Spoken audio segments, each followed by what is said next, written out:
Good morning. I'm going to present on social groups and processing. Myself, P.N. Anjani, Assistant Professor from Sri Balaji College of Nursing.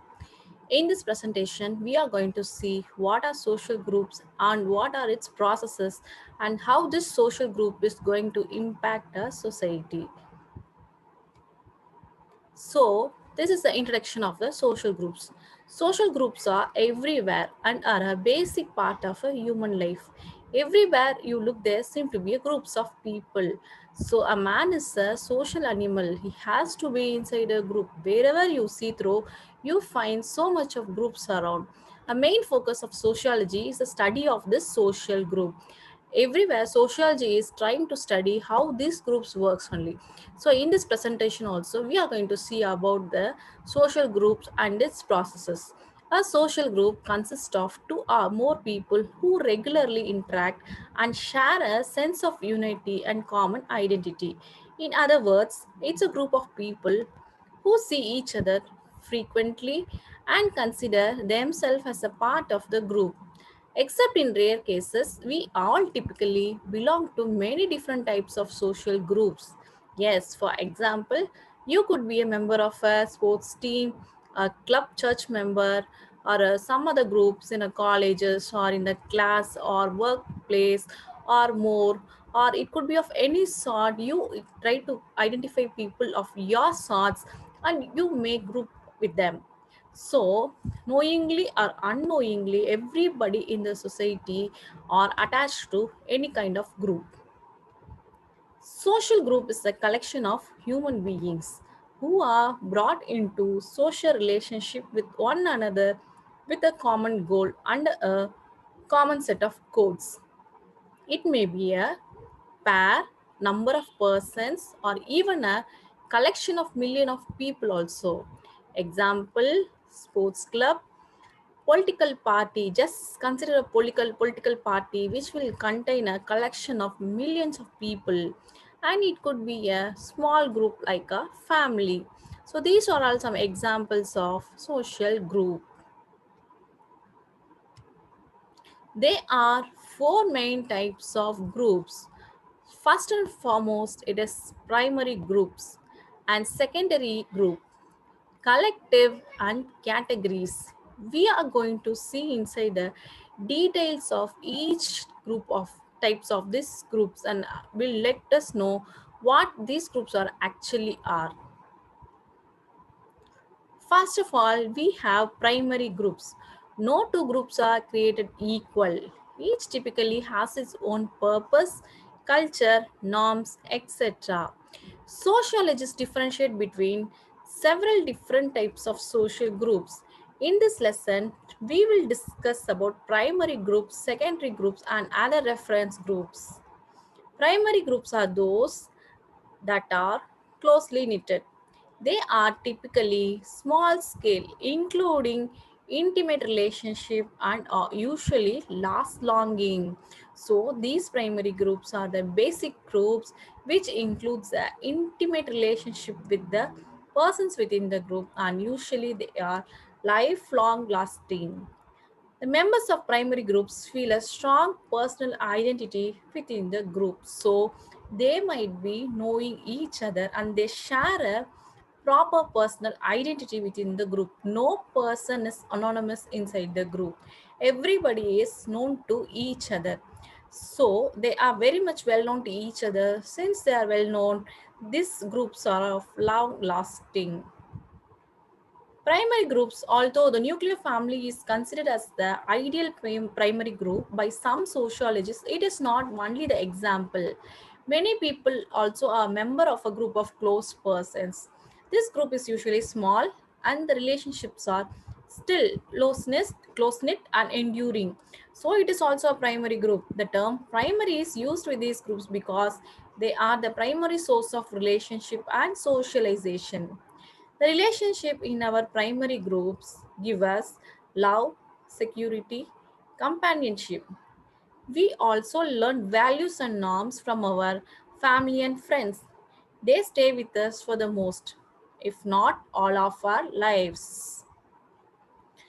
Primary groups are characterized by high amounts of cohesiveness, identification, face to face interaction, and solidarity. Such groups may act as the principal source of socialization for individuals, as primary groups may shape an individual's attitudes, values, and social orientation. Primary groups are small or a long-term groups. Three subtypes of primary groups are kin, relatives, close friends, and neighbors. So these are all three subgroups of primary groups that we have to keep in mind when we think of primary groups in sociology. So this is a picture of family showing a primary group with three members, where the three members are very intimate and they are lifelonging relationship they hold and their personal identities are revealed. So this is an example of a primary group. Secondary groups. Secondary groups are another types of social group. They have the opposite characteristics of a primary groups.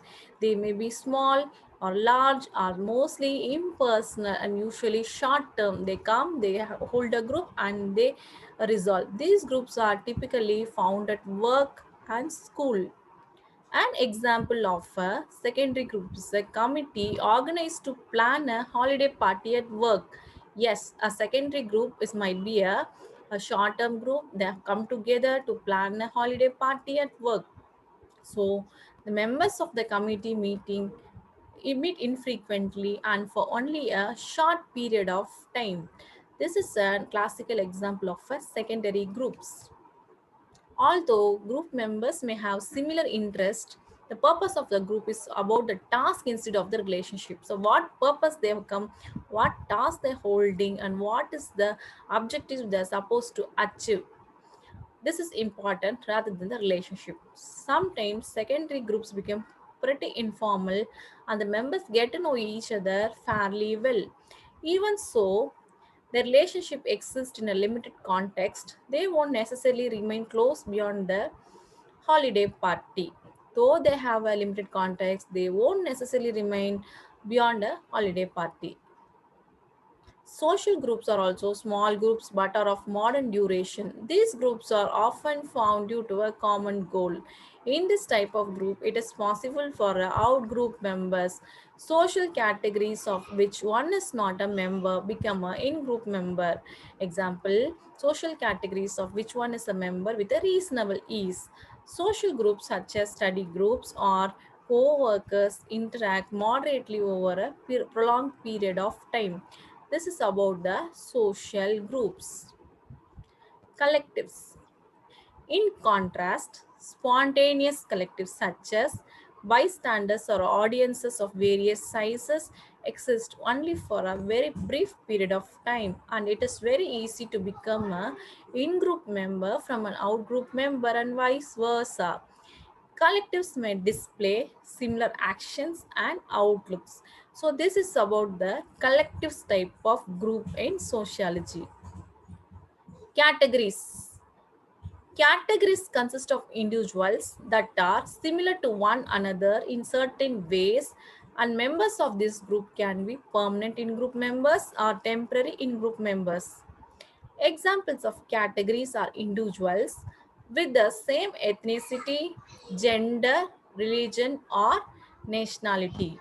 This group is generally the largest type of group. Principles. Social groups tends to form on certain principles of attraction that draw individuals to affiliate with each other, eventually forming a group.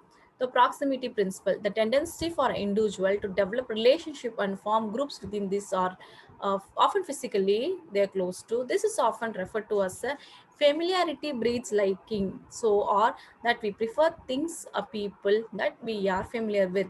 The similarity principle, the tendency for individuals to affiliate with the individuals who share their attitudes, values, demographic characteristics. This is about similarity. So those who have the same attitude, same values, demographics, they come together to form a group. Complementary principle, the tendency of the individual to like each other who are dissimilar from themselves but in a complementary manner. Example, leaders will attract those who are like being led, and those who like being led will attract the leaders. The reciprocity principle, the tendency for liking to be mutual. For example, if A likes B, B is inclined to like A. Conversely, if A dislikes B, B will probably not like A. It's a negative reciprocity. Elaboration principle, the tendency for groups to complexify over times by adding new members through the relationship with existing group members. In more formal or structured group, prospective members may need a reference for a current group before they can join. So characteristics of a social group. So it is all based upon certain characteristics. First of all, collection of individuals. Then interaction among the members. If there is not going to be an interaction, then it is not called to be a group. So there should be some kind of interaction among the members. Mutual awareness and we kind of feeling. This is our group. We people are going to create, or we people are going to take it to the next level. Like we kind of feeling has to be inside the group. Group unity and solidarity. Every group person should be unite. That kind of feeling should be there. Then everybody should hold a common interest. Similar behavior. So every group members has to share a similar kind of behavior. Group norms, they should have a proper rules and regulations or norms to be followed. Size of a group, the size of a group should be matching the norms of the group. For example, primary group will be little shorter and secondary group will be little bigger. In such a way, the group has to be framed. Groups are dynamic. It should be dynamic in nature and stable. All of a sudden, it should not resolve. Then suddenly, it should not form again. It should not resolve. Likewise, it should not go. It should be stable in way. In such a way, a group members has to be responsible to maintain the stability of the group. Influence on personality, yes, it should have some influence on the personality. Your personality should change according to the group members, as both the members in the group should influence each other and they have to build up a good personality. Importance of a social group. Survival becomes problematic without a group. So, man is a social animal. Without a group, a man cannot survive in the society. So, survival will become problematic if he is isolated. Man becomes man only among men. Yes, only when a man is within the men, he becomes one a man. So, a person should be inside a group. Groups help social survival also. Group is necessary for a person to survive, for a society to survive. Groups contribute to development of personality. Groups becomes problematic without groups. So without groups, survival becomes problematic. Groups have become so necessary that every survival becomes problematic and doubtful in their absence. So problematic becomes problematic and doubtful about their absence. So groups are very much necessary. Groups are complementary to the development of human facilities, traits, and human nature. Man by birth itself has a biological potentiality of becoming a man, the social being. Yes, a man is a social being. By birth itself, he has his biological potentiality of becoming a man and becoming a group and surviving the society. So, Summer, that's a person called Sumner. He has classified groups into in groups and out groups. We shall see what is in group and what is out group. Individual belongs to number of groups which are his in groups. All other groups to which he does not belong are his out groups. Family, tribe, the college are examples of in group. We shall see what is in group versus out group. In groups, the relationship towards each other they display a sense of belongingness, cooperation, goodwill, mutual help, solidarity, a feeling of brotherhood, a readiness to sacrifice. In group signifies that unity by the word we and the distinctions from the others by applying to those the term they. So these are all important characteristics and criteria to be the in-group members. This has to be kept in mind when persons are in-group formats. So we'll move on to the social process. What do you mean by social process? Social process refers to forms of social interaction that occur repeatedly. By social process, we mean those ways in which individuals and groups interact and establish a social relationship. There are various forms of social interaction such as cooperation, conflict, competition, and accommodation, etc. According to McClever, social process is the manner in which relationship of a members of a group once brought together acquire a distinct character. So according to Mackler, social process is the manner in which the relationships of the group acquire a distinct character, same characters when they are brought inside a group. So this is about social process. As Ginsberg said, social process means the various modes of interaction between the individuals or groups, including cooperation and conflict, social differentiation and integration, development, arrest, and decay. According to Horton and Hunt, the term social process refers to the repetitive form of behavior which are commonly found in social life. So these are certain persons what they have told about social processes. They are different types of social processes. We'll see one by one. They are hundreds of social processes, but we find some fundamental social processes that are found to appear repeatedly in the society. These fundamental processes are socialization, cooperation, conflict, competition, accommodation, acculturalization, and assimilation. So, social process refers to form of social interaction that occur repeatedly by social processes. We mean those ways in which individual and groups interact and establish a social relationship. They are various forms of social interaction such as cooperation, conflict, competition, and accommodation.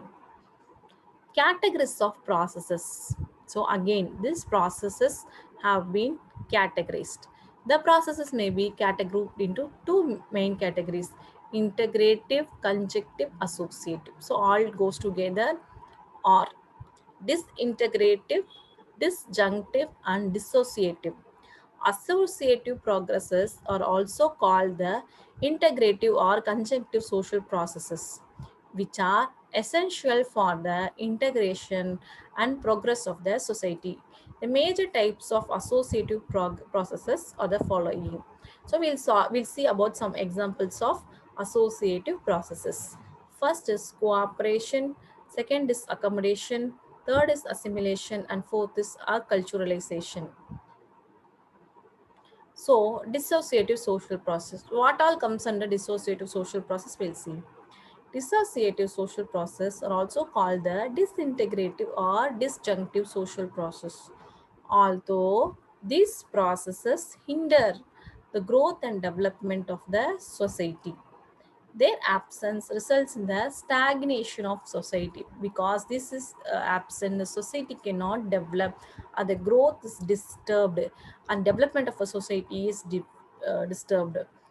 Few important types of dissociative processes are contravention, competition, conflict, differentiation. So these are all the four dissociative social processes. Loomis classified social processes into two categories: the elemental and the comprehensive or master processes.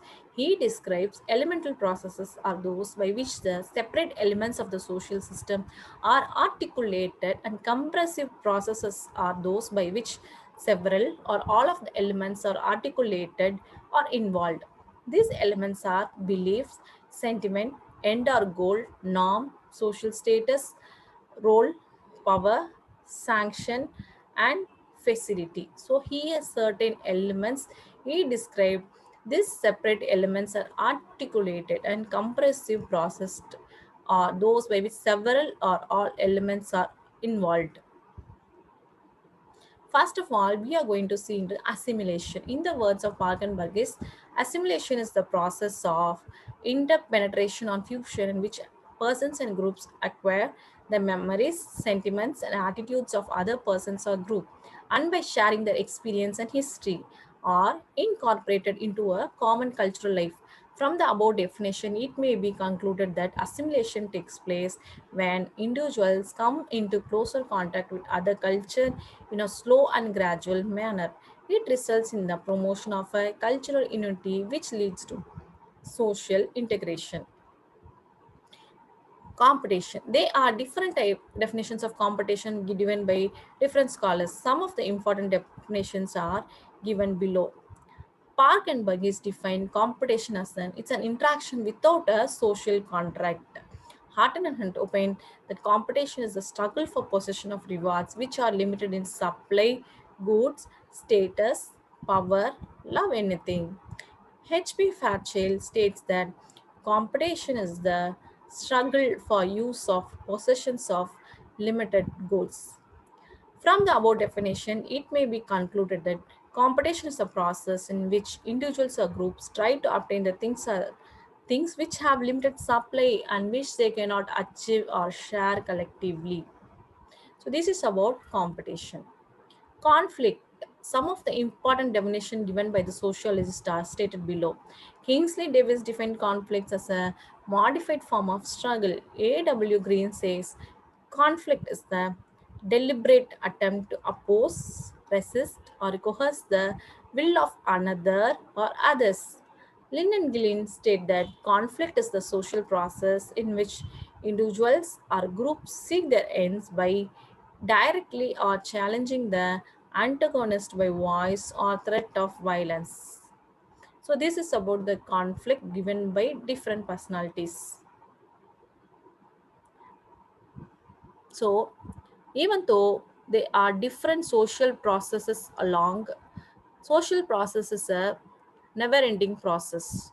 So we have seen about how this social process is ruling our society every day. Man as a human being cannot be isolated and kept.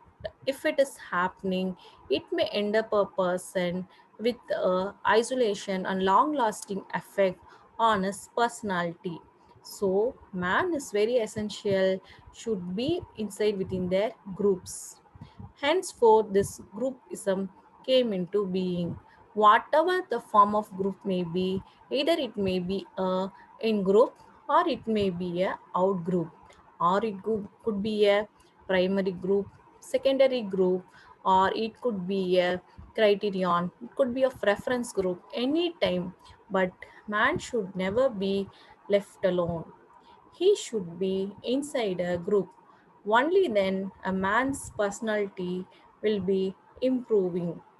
If man is isolated, he will have a long term effect on its personality. He will go for depression, he will have anxiety, he will have panic attacks, and he will have a low self esteem. As a person, he cannot function in the society. He may has to face lots of day-to-day hurdles in his lifetime. So man will have a long-term effect on his personality.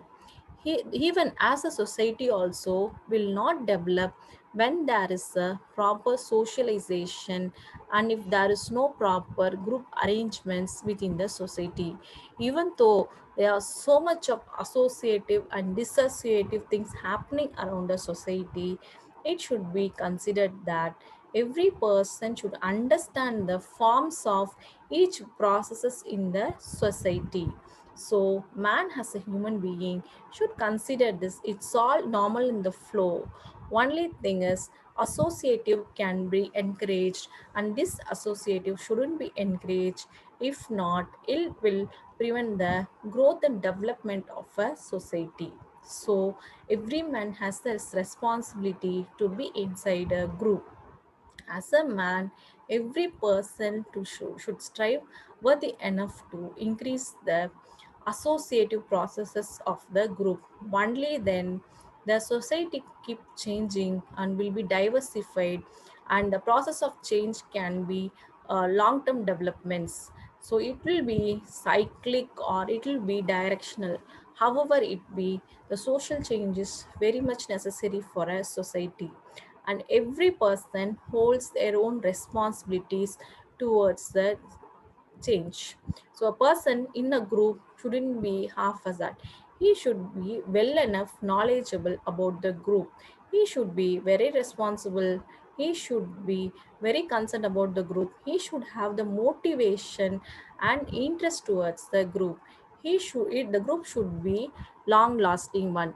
So he has to put all the efforts to overcome the hurdles that he faces in its everyday life.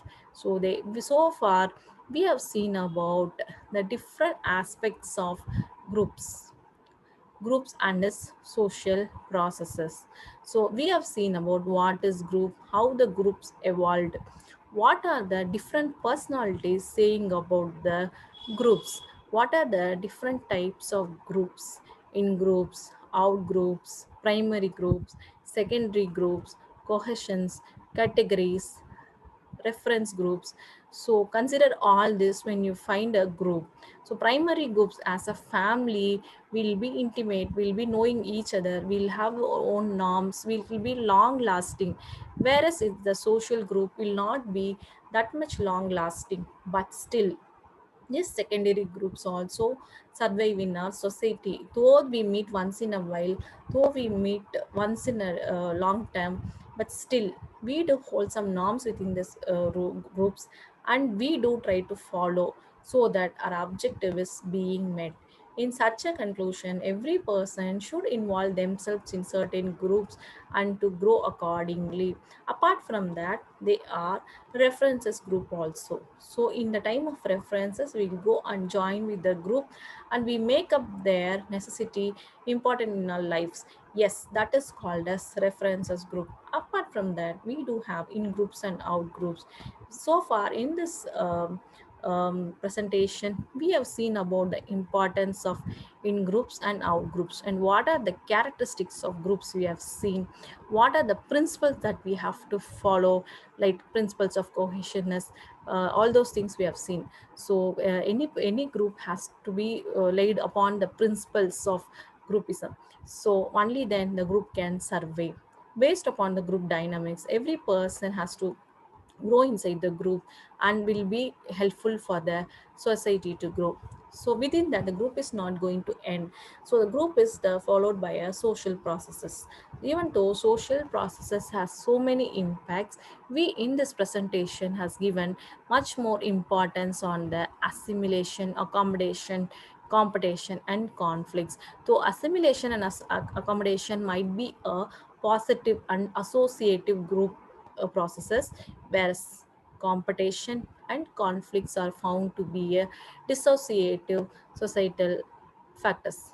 But still, every society needs both positive and negative impacts. So you cannot tell only positive things should happen in a society. Even negative things, all things can also happen. It is not within our hands, but still, as a human persons, we have to accept and overcome the negative happenings in a society. For example, conflicts and competitions, which is very much important in the case of politics. But still, you need to understand conflicts is also very essential, and we need to follow about the conflicts and competition in the society. So apart from accommodation and assimilation, you need to give importance to the conflicts and competition. So every person is a growing individual in a society. Every groups has their own norms, and every process is not going to stop. Every day the group is going to extend, and it's going to grow. So we'll have our own impacts from the group processes. A person cannot live alone, he has to be inside the group. As per the need of the society, as per the need of the person has to grow meticulously being inside the group. Only then it will meet the needs of the society, and it will be met by the needs of the individual person. So need is very essential, a group is very essential, as man is born in such a way that he cannot survive alone in a society. So man is supposed to be inside a group. The group can be however as you wish, but the group has gained its importance in its day-to-day life. So in a sociology, very much importance is given to the groupism and its interaction and its processes.